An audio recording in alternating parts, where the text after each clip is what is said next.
Imagine a world where danger lurks in every shadow, where survival is a daily battle, and where the line between predator and prey is razor thin. Now, picture a wolf, but not just any wolf. This beast stands shoulder to shoulder with a man, its massive jaws capable of crushing bone like twigs. Its eyes gleam with intelligence and hunger.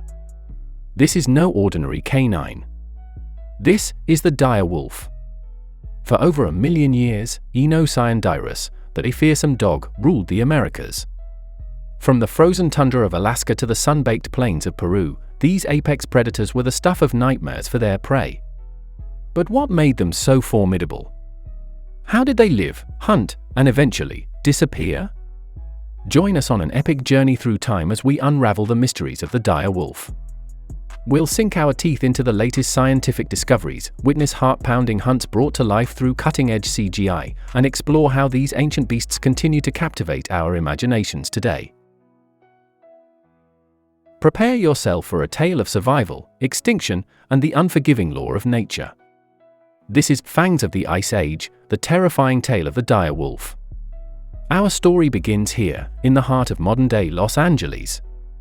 But we're not here for the glitz and glamour of Hollywood. We're here to dig into the past, quite literally. Welcome to the La Brea tar pits, a treasure trove of Ice Age fossils.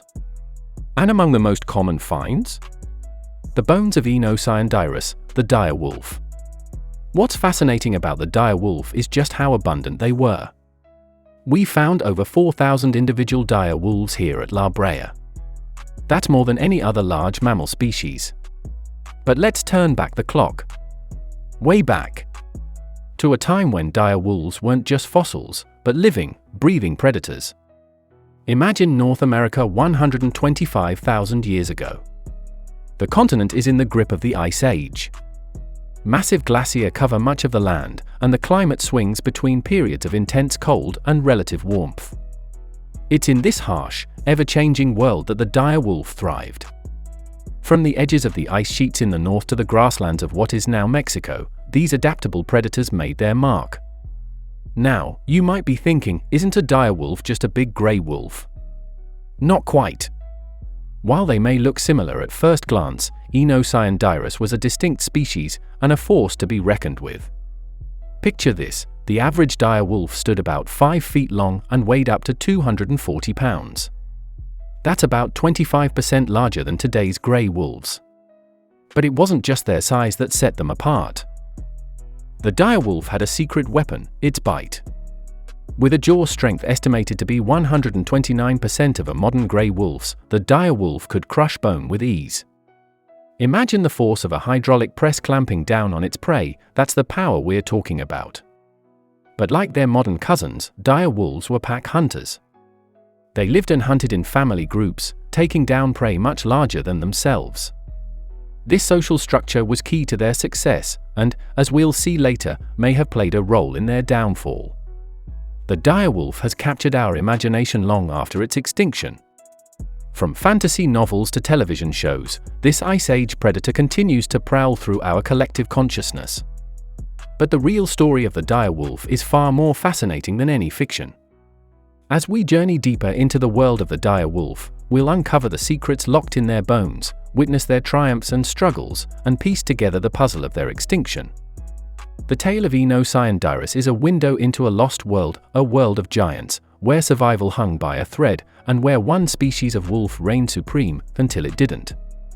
Up next, we'll dive into the ecosystem that shaped the dire wolf, and that the dire wolf, in turn, helped shape. Welcome to the Ice Age, a time of mammoths, saber-toothed cats, and the fearsome Aenocyon Dirus. To understand the dire wolf, we must first understand its world. Welcome to the Pleistocene epoch, commonly known as the Ice Age. But don't let the name fool you, this was no monotonous frozen wasteland. The Ice Age was a time of dramatic climate swings. Vast ice sheets would advance and retreat over thousands of years, transforming the landscape and challenging all life to adapt or perish. What's fascinating about the Pleistocene is its instability. We're not just talking about one long cold spell. There were warmer interglacial periods too.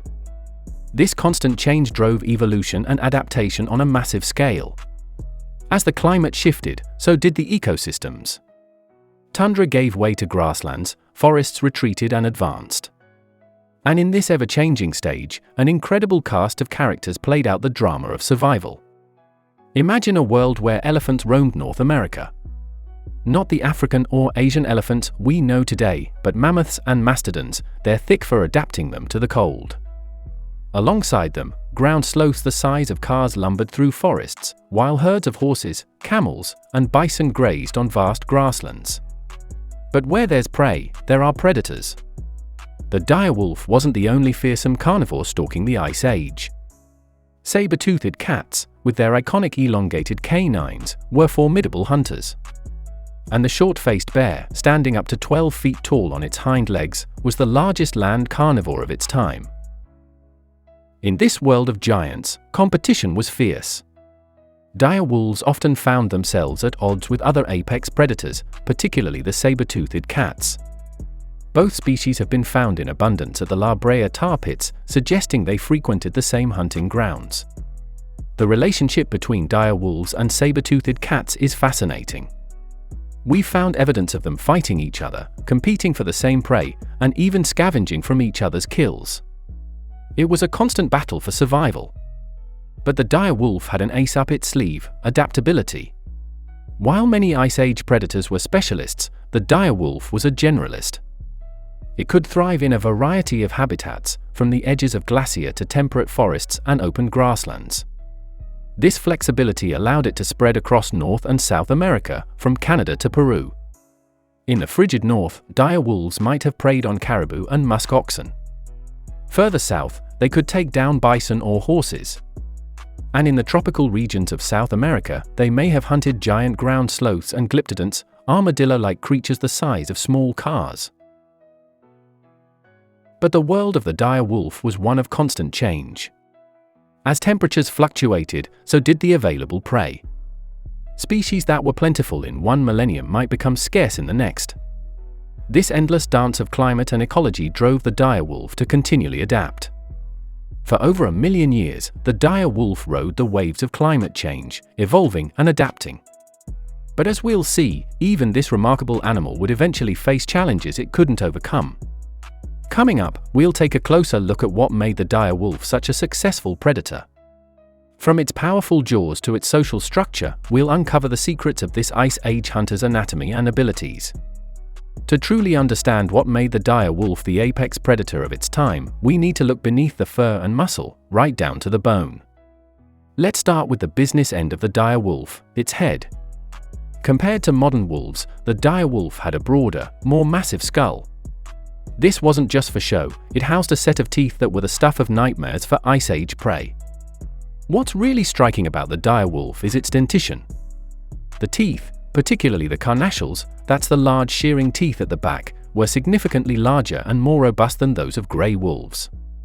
This suggests a diet that included a lot of bone crunching. But it wasn't just the size of the teeth that mattered. The dire wolf's jaw muscles were anchored to a prominent sagittal crest on top of its skull, giving it tremendous bite force. To put this in perspective, the average human has a bite force of about 160 pounds per square inch. A grey wolf? About 400. But the dire wolf? It's estimated to have had a bite force of over 1,800 pounds per square inch at its carnassial teeth. That's enough to shatter the femur of a bison. This powerful bite wasn't just for killing, it allowed dire wolves to quickly consume their prey, bone and all. In a world where competition for food was fierce, the ability to quickly eat and digest as much of a carcass as possible was a significant advantage.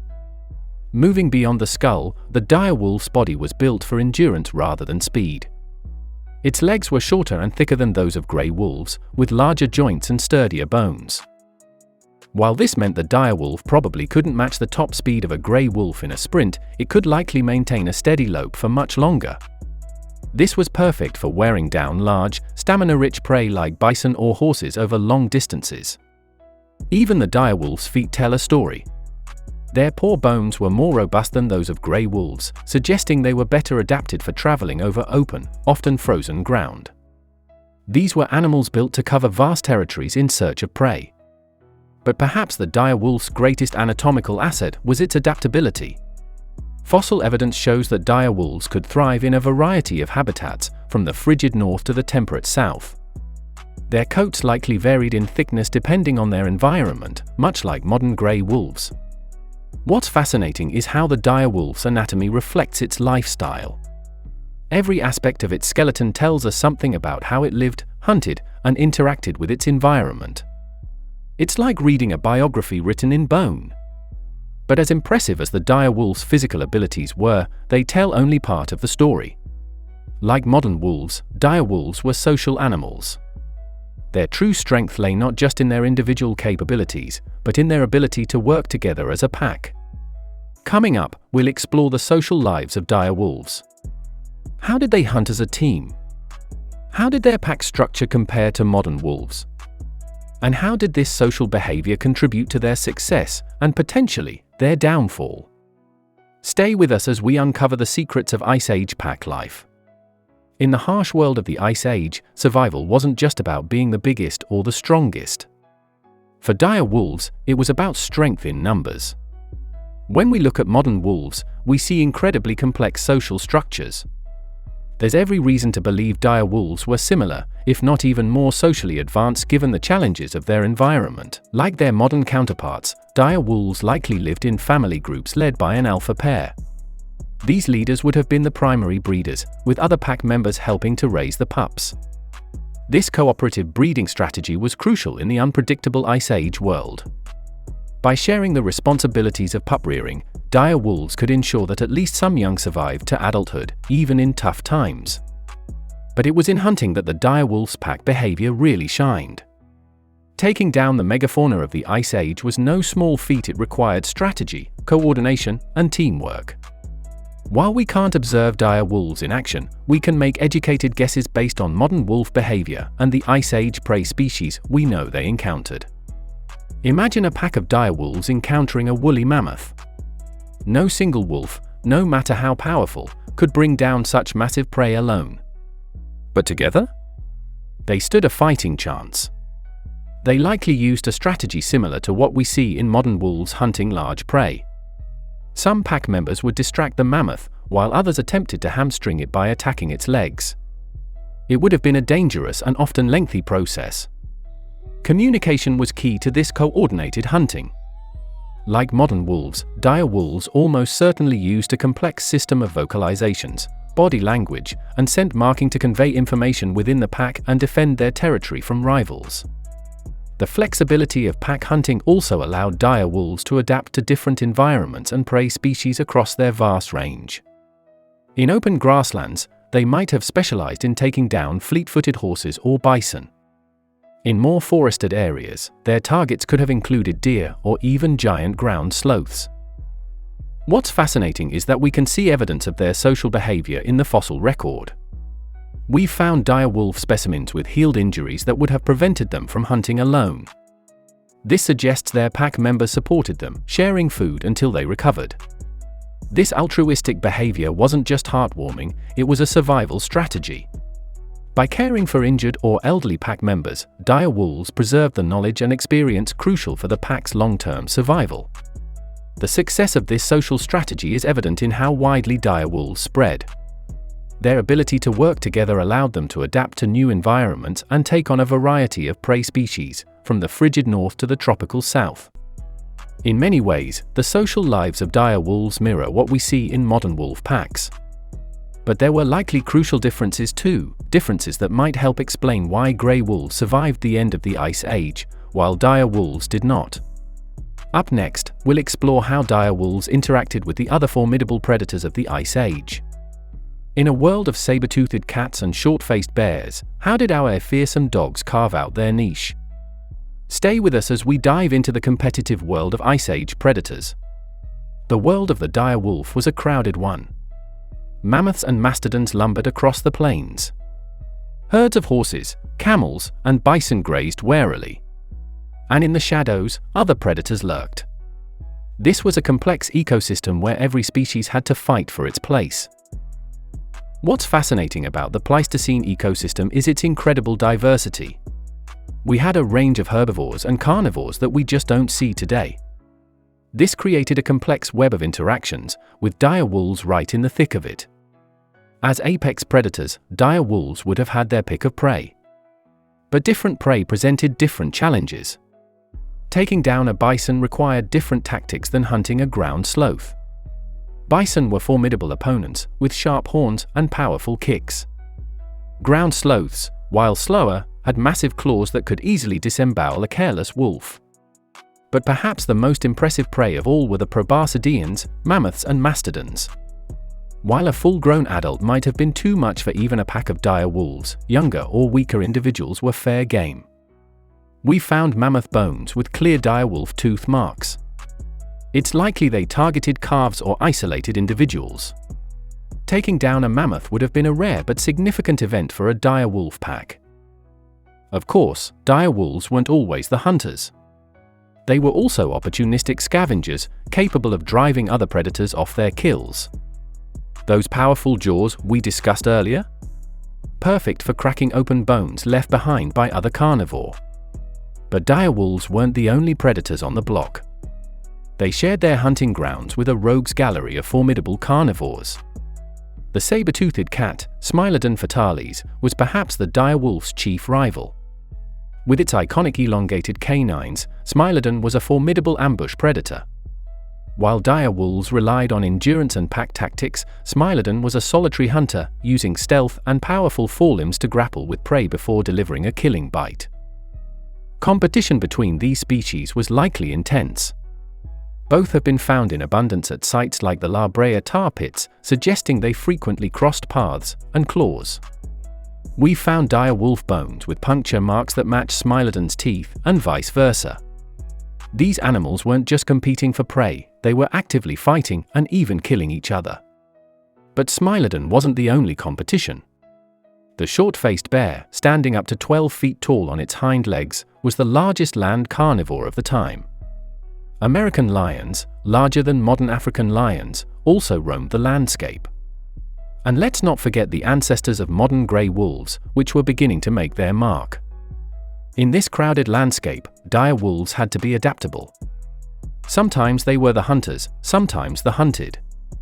They might cooperate with other wolf species one day and compete with them the next. This constant competition shaped the dire wolf, honing its hunting skills and social strategies. For over 1 million years, Canis dirus held its own in this evolutionary arms race. But the world was changing. As the Ice Age drew to a close, a new predator entered the scene, one that would change everything. Humans were on the horizon, and with them came challenges that even the mighty dire wolf might not be able to overcome. Coming up, we'll explore the mystery of the dire wolf's extinction. What forces finally brought down this apex predator? And what lessons can we learn from its fate? Stay with us as we unravel the final chapter in the dire wolf story. For over 1 million years, the dire wolf reigned as one of North America's apex predators. But around 13,000 years ago, something changed. The curtain was falling on the Ice Age, and with it, the era of the dire wolf. The end of the Pleistocene epoch was a time of massive change. We're talking about rapid climate shifts, changing vegetation patterns, and the arrival of a new predator, humans. It was the perfect storm for extinction. As the vast ice sheets retreated, the landscape transformed. Grasslands gave way to forests in many areas. The megafauna that dire wolves had evolved to hunt were disappearing. Mammoths, mastodons, giant ground sloths, ancient horses, and camels, one by one, these species began to vanish. For a predator specialized in hunting large prey, this loss would have been catastrophic. But it wasn't just the loss of prey. The changing environment favored different adaptations.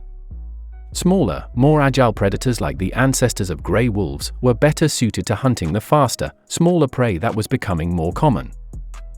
What's intriguing is that we don't see much evidence of dire wolves adapting to these changes. Their body size and tooth structure remained largely the same right up until their extinction. It's as if they were locked into a lifestyle that no longer existed. And then there were the newcomers to the scene, humans. Armed with sophisticated hunting techniques and tools, these new predators would have been unlike anything the dire wolf had encountered before. While there's no direct evidence of widespread human hunting of dire wolves, the impact of human arrival was profound. Humans competed for the same prey species, and were capable of taking down even the largest Ice Age mammals. The combination of climate change and human activity created what we call a 1-2 punch for many Ice Age species. The dire wolf, despite its success for over 1 million years, simply couldn't adapt quickly enough to this rapidly changing world. The last known dire wolf fossils date to around 9,500 years ago. In evolutionary terms, their extinction was remarkably swift, a testament to the dramatic changes occurring at the end of the Ice Age. But the story doesn't end there. Recent genetic studies have revealed surprising insights into the dire wolf's evolutionary history and raised new questions about its extinction. We've recently managed to sequence dire wolf DNA, and what we found was shocking. Dire wolves were much more genetically distinct from grey wolves than we'd previously thought. They likely diverged from other canids around 5.7 million years ago. This genetic isolation meant that dire wolves couldn't interbreed with grey wolves or other canids. When times got tough, they had no chance to hybrid vigor to help them adapt. In a way, the dire wolf's long period of success may have contributed to its downfall. They were so well adapted to their Ice Age niche that when that niche disappeared, they had nowhere to go. In contrast, grey wolves and coyotes were able to interbreed, sharing beneficial genes that may have helped them survive the end Pleistocene extinction event.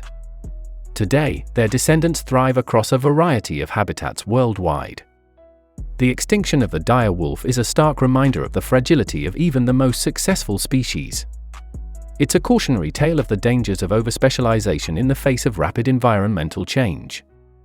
As we face our own era of rapid climate change and habitat loss, the story of the dire wolf takes on new relevance. What lessons can we learn from the fate of this Ice Age predator? And what does it tell us about the challenges facing modern species? In our final segment, we'll explore the dire wolf's legacy, how this long-extinct predator continues to impact science, conservation, and popular culture. Stay with us as we bring the dire wolf back to life in the modern imagination. Though the last dire wolf breathed its final breath thousands of years ago, its legacy lives on, in science, in conservation, and in our collective imagination. For paleontologists and evolutionary biologists, the dire wolf remains a subject of intense interest. Its extinction offers valuable insights into how species respond to environmental change. Studying the dire wolf helps us understand the complex dynamics of extinction. It's not just about climate change or human impact, but how multiple factors interact. This knowledge is crucial as we face modern conservation challenges. The dire wolf story has become a powerful tool for conservation education. It serves as a stark reminder of what's at stake when ecosystems change rapidly. When we talk about endangered species today, we often reference the dire wolf. It shows that even highly successful, widespread species can go extinct if they can't adapt quickly enough to changing conditions. Ironically, the extinction of the dire wolf may have contributed to the survival of its cousin, the grey wolf. With less competition, grey wolves were able to expand into new niches, showcasing the complex interconnections in nature. But perhaps the most surprising aspect of the dire wolf's legacy is its impact on popular culture. This extinct predator has found new life in the realm of imagination.